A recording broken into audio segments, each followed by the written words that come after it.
பைத்தியமாடா நீ? கொலைகேஸ் 2 பேரும் ஜெயிலுக்கு போகணும். நாம் இழந்ததை மீட்க, மத்தியில் உரிமைகளை கேட்க வாக்களிப்பேர் இரட்டை இலை.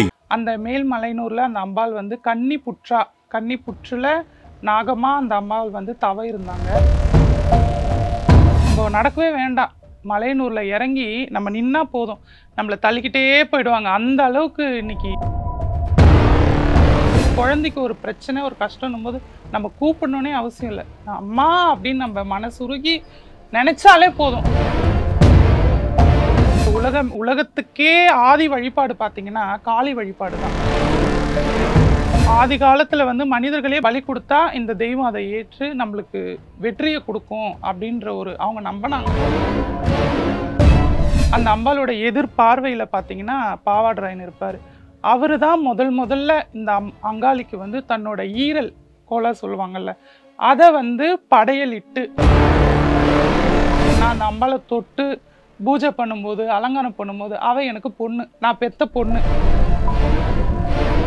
அன்பு வணக்கங்கள். இன்னைக்கு நாம விழுப்புரம் மாவட்டம் தும்பூர் கிராமத்தில் இருக்கக்கூடிய சுயம்பு ஆதி அங்காள பரமேஸ்வரி சக்தி பீடத்துல தான் இருக்கும். இந்த ஆலயத்துடைய உபாசகரான ஸ்ரீஜா அம்மாட்ட தான் நாம பேச இருக்கோம். வணக்கம்மா. வணக்கம். ஆமா, இப்போ அங்காள பரமேஸ்வரி அம்பாள்ல நிறைய அம்பாள் இருக்காங்க. அவங்க காசியில காமாட்சி ஆரம்பிச்சு மதுரையில மீனாட்சின்னு நிறைய அம்பாள் இருந்தாலும் அங்காள பரமேஸ்வரி அம்மனுடைய வழிபாடெல்லாம் கொஞ்சம் வித்தியாசமா இருக்கு. மற்ற அம்பாள் வழிபாட்டை விட கொஞ்சம் வித்தியாசமா இருக்கு. அது ஏன்? அந்த வித்தியாசம் என்னென்ன? அந்த அம்பாலே வித்தியாசம். அதாவது அது என்னன்னா, எல்லாமே வந்து ஒரு ஆண் தெய்வங்கள் அப்படின்றது ஒரு பக்கம் இருந்தாலும் அந்த எல்லாருக்கும் படியளக்கக்கூடிய அந்த பரமசிவனுக்கே பிரம்மகத்தியை போக்குனவ அந்த அம்பா. உங்களுக்கு புரியுதுங்களா? அந்த அம்பாள் வந்து ரொம்ப உக்ரதேவின்றதை விட அந்த அம்மா ஒரு குழந்தை. நம்ம அவகிட்ட நம்ம அணுகிறதுல தான் இருக்கு. அவளை நம்ம தாயா பார்த்தனா தாயா இருப்பா, குழந்தையா பார்த்தனா குழந்தையா இருப்பா. நம்ம எந்த எண்ணத்துல நம்ம அந்த அம்பாளை பார்க்குறோமோ அந்த ரூபத்துல அந்த அம்மா நம்மளுக்கு காட்சி கொடுப்பா. ஐயோ, அந்த அம்பாளை பார்த்து பயந்தோம் அப்படின்னா அதில் ஒரு பயப்பட எந்த ஒரு விஷயமுமே கிடையாது. அது உணர்ந்தவங்களுக்கு அது தெரியும், உணராதவங்களுக்கு அது எப்படின்னு எனக்கு சொல்ல தெரியல. நான் உணர்றேன், அந்த அம்பாளை வச்சு வழிபடுறேன். அந்த அம்பாளை நான் வழிபடுறேன்றதை விட அந்த அம்பாளை என்னை தேர்ந்தெடுத்திருக்காங்க.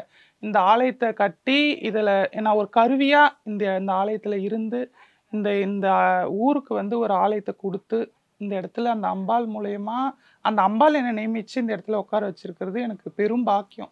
நீங்க சொன்ன மாதிரி அம்பாளே வித்தியாசமான அம்பாள் தான் அப்படிங்கிற இதுல நானும் வந்து ஒத்து போறேன். அதே நேரத்துல அங்காள பரமேஸ்வரி அப்படின்னு சொன்னாலே நமக்கு மேல்மலையனூர் ஆலயம் தான் வந்து ஞாபகம் வரும்.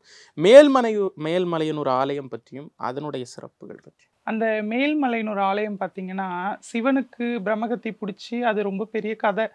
ஆனால் வந்து சிவனுக்கு பிரம்மகத்தி பிடிச்சி அந்த பிரம்மகத்தி போக்குன ஸ்தலம் அந்த மேல்மலையனூர். அந்த மேல்மலையனூரில் அந்த அம்பாள் வந்து கன்னி புற்றுல நாகமாக அந்த அம்பாள் வந்து தவ இருந்தாங்க. சிவன் அந்த இடத்துக்கு அந்த மலையனூர் சேத்திரத்துக்கு வர வரைக்கும் அந்த புற்றுக்குள்ள அந்த அம்பாள் நாகமாக தவ இருந்துட்டு இருந்தாங்க. அந்த சிவராத்திரி நாளில் அவர் வந்து அந்த மலையனூர் சேத்திரத்துக்கு வரும்போது அந்த அம்பாள் வந்து மூதாட்டியாக உருவம் எடுத்து சுவையான உணவுகளை சமைச்சு அந்த மயான கொள்ளை திருவிழாப்பு எல்லாமே போச்சு. இப்போ நாங்கள் கூட விமர்சையாக பண்ணோம். அதோட வரலாறு வந்து அந்த மாதிரி தான் வரும். அந்த பிரம்மனோட சிரசு வந்து சிவனோட கையில் வந்து பற்றி கொள்ளுது. அதை வந்து விடுவிக்கணும், அந்த பிரம்மகத்தியை போக்கணும் அப்படின்னா வேற வழி இல்லாமல் பெருமாள் கிட்ட வந்து அம்பாள் வந்து வழி கேட்குறாங்க. கேட்கும்போது அம்பாளுக்கு வந்து பெருமாள் அண்ணன் தானே அவர் வந்து வழி சொல்கிறாரு. வழி சொல்லும்போது அவங்க அந்த மலையனூர் சேத்திரத்தில் வந்து கன்னிப்புற்றா இருக்கும்போது அந்த சேத்திரத்தில் பித்து பிடிச்சி சிவன் போகிறாரு. போகும்போது அந்த அம்பாள் வந்து சுவையான உணவுகளை தயார் பண்ணி அந்த கபாலத்துக்கு வந்து உணவிடுறாங்க. உணவிடும்போது 3 கவலங்களை ஆக்க சொல்கிறாரு. முதல் கவலத்தை அந்த கபாலத்துக்கு போடுறாரு. 2வது கவலத்தையும் அந்த கபாலத்துக்கு போடுறாங்க. 3வது கவலத்தை வந்து கபாலத்துக்கு போடாத, அந்த ருசியாகப்பட்டது நீ கீழே இறைக்கும் போது அந்த கபாலம் வந்து அந்த கையை விட்டு அகலும் போது அந்த கபாலத்தை உன் காலால் மெரிக்க சொல்லி அண்ணன் வந்து கட்டளையிடுறாரு. அதுபடி அண்ணனோட கட்டளைப்படி அந்த அம்பாளும் செய்கிறாங்க. செய்யும்போது அந்த கபாலத்தை மிதிக்கும் போது அந்த அம்பாளுக்கு அந்த பிரம்மகத்தி ஏற்பட்டு அகோர ரூபம். அதாவது அம்பாள் வந்து சாந்த ஸ்வரூபினி தான், சிவபூஜக்காரி அந்த அம்பா. அந்த அம்பாள் வந்து கபாலத்தை மிதிச்சோடனே இந்த பிரம்மகத்தி ஆனப்பட்டது வந்து அந்த அம்பாள் ரொம்ப கோர ரூபமாக அகோரமாக ஆயிடுறாங்க. அந்த அம்பாள் கட்டுக்கு அடங்கலை, உலகமே பிரளயமே வர அளவுக்கு இந்த உலகம் தாங்கலை. அப்படி அந்த சூழ்நிலையில் 33 தேவர்களும் அவங்களாலேயே அந்த உக்ரத்தை வந்து ஏற்றுக்க முடியல அவங்களால. அதனால அந்த அம்பாளை வந்து தேர், ஒரு பாடத்தேர் சொல்லுவாங்க, மலையனூரோட தேர், ஒரே நாளில் தயார் செய்கிற தேர் அது போல் ஒரு தேரை உண்டு பண்ணி அந்த தேரில் வந்து அந்த அம்பாளை அமர செய்து அந்த தேரை வடம் பிடிக்கிறாங்க. வடம் பிடிக்கும்போது அந்த அம்பாளோட உக்ரம் தணிஞ்சு, நம்ம எல்லாருமே அங்காளி உக்ரமான அந்த அம்பாள் உக்ரம் தணிஞ்சு அமர்ந்தது தான் மலையனூர் அந்த க்ஷேத்திரம். அப்படி தான் அந்த மலையனூர் க்ஷேத்திரம் வந்து உருவாச்சு. அதுக்கப்புறம் எண்ணாயிரம் பக்தர்கள் அந்த ஆலயத்துக்கு அந்த அம்பாளோட அருளால் அந்த அம்பாளோட சக்தியால் ஈர்க்கப்பட்டு அவங்களோட குறைகள் எல்லாமே நிவர்த்தியாகி இன்னைக்கு பலாயிரக்கணக்கான, கோடின்றதை விட கோடிக்கும் மேலே தான் சொல்ல முடியும். இன்னைக்கு அமாவாசையில் போய் பார்த்தீங்கன்னா நிற்க கூட இடம் இல்லை. நம்ம நடக்கவே வேண்டாம், மலையனூரில் இறங்கி நம்ம நின்னா போதும், நம்மளை தள்ளிக்கிட்டே போயிடுவாங்க. அந்த அளவுக்கு இன்னைக்கு கூட்டம். அந்த அம்பாளோட அருள் தான் சொல்லணும். ஒரு அருள் இல்லாமல் அந்த இடத்துல கூட்டம் கூடாது.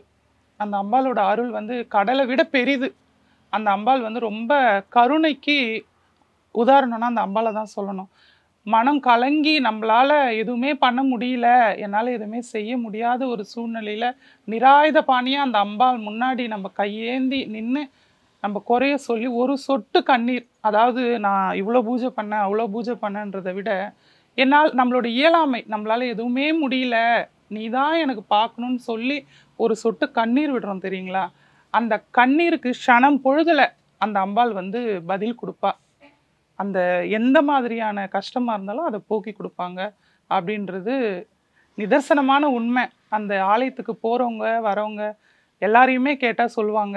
இது என்னோட உணர்வு பூர்வமாக என்னோட வாழ்க்கையிலையும் நான் உணர்ந்த உண்மை. அதான் அந்த பாடல்ல கூட வரும், கூப்பிட்ட குரலுக்கு ஓடோடி வருவாளாமா.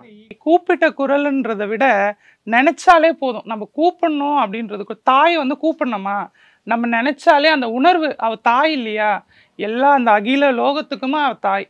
அப்போ குழந்தைக்கு ஒரு பிரச்சனை ஒரு கஷ்டம்னும் போது நம்ம கூப்பிடணுன்னே அவசியம் இல்லை. அம்மா அப்படின்னு நம்ம மனசுருகி நினைச்சாலே போதும், வாய் விட்டு கூப்பிடணும்னு இல்லை, மனசு தான் காரணம். மனசால அந்த அம்மான்னு நினைச்சாலே அவ அந்த இடத்துல வந்து நிற்பா, நம்ம குறைய தீர்ப்பா. அதுதான் உண்மை. இப்போ தெற்கு பகுதிகளில், இப்போ தமிழ்நாடு மாதிரியான நம்ம தெற்கு பகுதிகளில் வந்து கோயிலில் வந்து இப்போ முனீஸ்வரருக்கு வந்து கெடா வெட்டுறோம், பலியிடுறோம், அதை வந்து பிரசாதமாக வழங்குறோம். இதை வந்து வடக்கிலிருந்து பார்க்கக்கூடிய மக்கள் என்ன ஆலயத்தில் அசைவமா அப்படின்னு அதிர்ந்து போகக்கூடிய கட்டுரைகள்லாம் நிறைய நம்ம இங்கிலீஷில் படிக்கிறோம். வட மாநில பத்திரிகைகள்லாம் நிறைய வருது, தமிழ்நாட்டில் இந்த மாதிரியெல்லாம் பண்ணுறாங்க அப்படின்னு. ஆனால் அதுலேயுமே நம்ம முனீஸ்வரருக்கு பண்ணுறோம், ஆண் தெய்வங்கள் காவல் தெய்வங்களுக்கெல்லாம் பண்ணுறது, சுடலமாட சாமிக்கு பண்ணுறோம், கருப்பசாமிக்கு பண்ணுறோம் அப்படிங்கிறத தாண்டி அங்காள பரமேஸ்வரி வந்து அசைவ படையல் ஏத்துக்கக்கூடிய ஒரு சாமியா அப்படிங்கிற ஒரு கேள்வி இருக்கே. பாவாடராயன், கருப்புசாமி, முனீஸ்வரர் எல்லாமே அந்த அம்பாளுக்கு பிள்ளைகள் தான் எல்லாருமே. ஆனா இவதான் தாய்.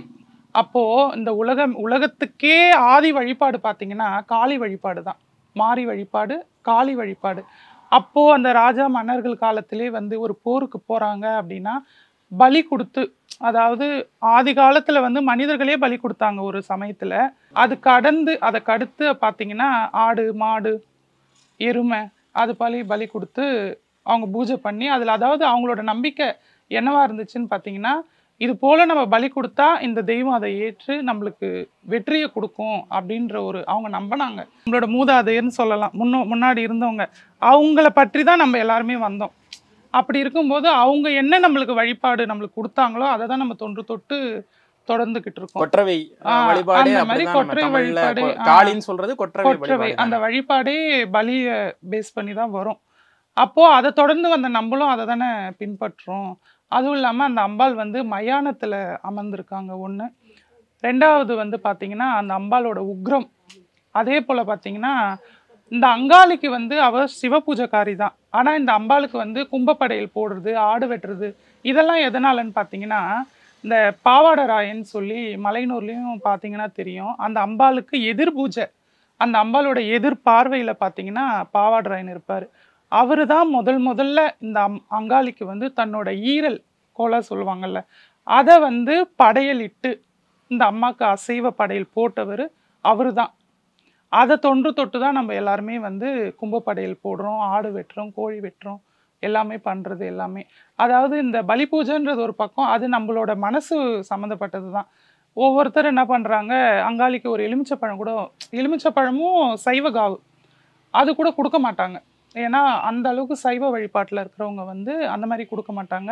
நம்மளோட ஆலயத்தில் பார்த்தீங்கன்னா அசைவ வழிபாடு தான். அமாவாசைக்கு கும்பப்படையல் போடுவோம், மயான கொள்ள திருவிழாக்கு ஆடு வெட்டுவோம், ஆடி திருவிழாக்கும் ஆடு வெட்டுவோம். இங்கே வழிபாடு வந்து பலி பூஜை வழிபாடு தான் இந்த ஆலயத்தில். அந்த பலியிட்டு படையல் போடுறதுனால மக்களுக்கு என்ன பலன்? மக்களுக்கு என்ன பலன் பார்த்தீங்கன்னா, ஒரு ஒரு ஊருன்னு எடுத்துக்கோங்க, ஒரு கிராமம் ஒரு ஊர் எடுத்துக்கிட்டிங்கன்னா எல்லை இருக்கும். இது இந்த ஊரோட எல்லை, இது அடுத்த ஊரோட எல்லை. அந்த ஒவ்வொரு எல்லைக்குமே நல்ல சக்திகள், நல்ல தேவதைகள் இருக்கும், துர்தேவதைகள், துர்சக்திகள், அது அந்த மாதிரி இருக்கும். அது வந்து அவ எல்லாருக்குமே தாய் தானே. நல்லவங்களா இருந்தாலும், அதாவது ஒரு குழந்தைய ஒரு அம்மா பெக்கிறா, அது நல்லவன் ஆகுறதும் கெட்டவன் ஆகுறதும் அதோட வளர்ப்புல இருக்கு. அது போல உலகம்னு இருந்ததுன்னா பகல் இருந்தா இருட்டு இருக்கு, அது போல நல்லது இருந்தா கெட்டது இருக்கு. அது போல எல்லா சர்வத்துக்கும் அவ தான் தாய். அப்போ அந்த வருஷத்துல ஒரு நாள் அதை அம்பாள் எடுத்துக்கிறான்றதை விட, இங்க இந்த ஊர்னா அந்த ஊர்ல இருக்க கெட்ட தேவதைகள், கெட்ட பூதகணங்கள், அது போல் அந்த அம்பாள் வந்து அவங்களுக்கு உணவு கொடுக்குறதா ஐதீகம். அதாவது நம்ம சைவம் சாப்பிட்டாலும் சொல்லுவாங்க, ஒரு ஒரு ஐயர் வீடாக இருந்தாலும் அதில் வேலை செய்கிறவங்க எப்படி இருப்பாங்க இல்லைங்களா? அது போல் அவங்களுக்கு பிரியப்பட்டதை அந்த அம்பாள் வந்து கும்ப பூஜை படையல் அது மூலயமா அவங்களுக்கு உணவளிக்கிறாங்க. அதுக்காக தான் அந்த கும்பப்படையல். அதே மாதிரி அதாவது எதில் மனமகிழ்கிறாங்களோ இல்லையோ, தனக்கு பிடிச்ச உணவு ஒருத்தர், மனுஷங்களுமே அப்படி தானே, எதில் நம்ம திருப்தி அடைவோம்? நம்மளை வயிறார சாப்பாடு போட்டுட்டோம்னா நம்ம திருப்தி அடைஞ்சிரும். அதை போட்டவங்களே நம்ம மறக்க மாட்டோம். அது மாதிரி தான் இந்த அம்பாளுக்கு வந்து எது பண்ணுறோமோ இல்லையோ, இந்த கும்பப்படையல்ன்ற ஒன்று நம்ம போட்டுட்டோன்னா அந்த அம்பாள் வேண்டின வரோம், எந்த பிரச்சனையாக இருக்கட்டும், எந்த கஷ்டமாக இருக்கட்டும், ஒரு கும்பப்படையல் அந்த அம்பாளுக்கு போட்டு அந்த அம்மாவுக்கு சமர்ப்பிச்சோன்னா நம்ம குறைகள் எல்லாம் தீர்றதா நிதர்சனமான உண்மைன்றது ஒரு பக்கம்னா, அது ஐதீகமாக தொன்று தொட்டு நடந்துட்டு வருது. அதை நம்மளும் பின்பற்றிட்டு இருக்கோம். அவ்வளோதான். இப்போ அங்காள பரமேஸ்வரி அம்மனுக்கு வந்து இந்த ஒரு விஷயத்த வந்து மக்கள் வந்து செய்யணும். கும்பப்படையல் நீங்கள் சொன்னீங்க, அதை தாண்டி இப்போ நார்மலாக ஒரு சீர் கொடுக்கறதோ அந்த மாதிரியெல்லாம் இருக்கு இல்லையா? அதில் என்ன மாதிரியான வழிபாடு? அதுதான் நான் சொல்கிறேன் இல்லைங்களா, அவளை தாயாக பார்த்தா தாய், குழந்தையாக பார்த்தா குழந்தை, சகோதரியாக பார்த்தா சகோதரி. அதாவது நம்ம எந்த ரூபத்தில் அந்த அம்பாளை பார்க்குறோமோ, அவளோட ரூபன்றது வேற, ஆனால் நம்மளோட மனசில் இருந்து அந்த அம்பாளை பார்க்கும்போது நம்மளுக்கு அவள் என்னவா காட்சி கொடுக்குறாளோ அந்த உறவாக நம்ம ஏற்றுக்கிறோம். இப்போ எனக்கு பார்த்தீங்கன்னா, நான் அந்த அம்பாளை தொட்டு பூஜை பண்ணும்போது, அலங்காரம் பண்ணும்போது, அவள் எனக்கு பொண்ணு, நான் பெத்த பொண்ணு. அப்போது என் பொண்ணுக்கு நான் இப்போ ஒரு குழந்தை பெக்கிறோம், அதை எப்படி பாராட்டி சீராட்டி எப்படி வளர்க்குறாங்க, அது போல் அந்த அம்பாளுக்கு நான் எப்படி அபிஷேகம் பண்ணும்போது கேட்பேன், உனக்கு என்னடி இன்னைக்கு புடவை கட்டட்டும், உனக்கு என்னடி அலங்காரம் பண்ணட்டும், உனக்கு என்னடி பூ வேணும், இப்படிலாம் நான் பேசுவேன். அவளும் அதுக்கு அதாவது உணர்ந்தாதான் தெரியும். அது அந்த அம்மா எல்லாரும் நினைப்பாங்க, என்ன சேலை பேசுதா, அந்த அம்மா பேசிடுறாங்களா அப்படின்னு நினைப்பாங்க. அது உணர்ந்தாதான் தெரியும். அந்த பக்தி, உண்மையான பக்தியோடு அந்த அம்மாவை அணுகும்போது தான் அதை நம்ம உணர முடியும். அந்த அம்மா சொல்லுவா, நான் அபிஷேகம் பண்ணுவேன், சிரிப்பா முறைப்பா, அந்த மாதிரி என்கிட்ட சண்டை போடுவா நிறைய விஷயங்கள்ல. அது போல் நான் வெளியில் உட்காந்து ஏதாச்சும் பேசிகிட்டு இருக்கும்போது அது உணர்ந்தாதான் தெரியும். நான் சொல்கிறேன் அப்படின்னு நிறைய பேர் என்னன்னாலும் நினைக்கலாம், அது உணர்ந்தாதான் தெரியும். அந்த மாதிரி நான் அவளை மகளாக பார்க்குறேன், அவளுக்கு பூஜை செய்யும்போது மகளாக பார்க்குறேன், அவளை வணங்கும் போது என் தாயாக பார்க்குறேன். எல்லாரையும் நல்லா வைமா, இந்த இடத்துல நீ வந்து உட்கார்ந்தது ஒரு காரியம் இல்லாமல் எதுவுமே நடக்காது. அது போல் நீ இந்த இடத்துல வந்து அமர்ந்திருக்கிறது எல்லாரையும் நல்லா வை. அடுத்து நான் வந்து உன்னோட காலடியில் இருக்கேன், என்னை நீ பார்க்கறது பார்க்காத உன்னோட விருப்பம். ஆனால் உன்னை நம்பி வரவங்க எல்லாரையுமே அவங்க வேண்டி வர கோரிக்கை நியாயமாக இருந்துச்சுன்னா அதை நிறைவேற்றி கொடு, வரவங்க எல்லாரையும் நல்லபடியாக வை அப்படின்றது தான் நான் தாயாக நினச்சி அவகிட்ட கேட்குறது. அது போல் வரவங்க அவளை தாயாக ஏற்றுக்கிட்டு அவளுக்கு அவங்க மனசில் என்ன தோணுதோ, அதாவது இது இப்படின்றதுலாம் வழிபாடுன்றது ஒரு பக்கம் இருந்தாலும், நம்ம மனசுக்கு என்ன தோணுதோ, அந்த அம்பாளுக்கு என்ன செய்யணும்னு நம்ம நினைக்கிறோமோ எது வேணாலும் செய்யலாம். அதில் முழு அன்பு முழு பக்தி இருந்தால் போதும். பைத்தியமாடா நீ? கொலைகேஸ்ல 2 பேரும் ஜெயிலுக்கு போகணும். நாம் இழந்ததை மீட்க, மத்தியில் உரிமைகளை கேட்க வாக்களிப்பேர் இரட்டை இலை.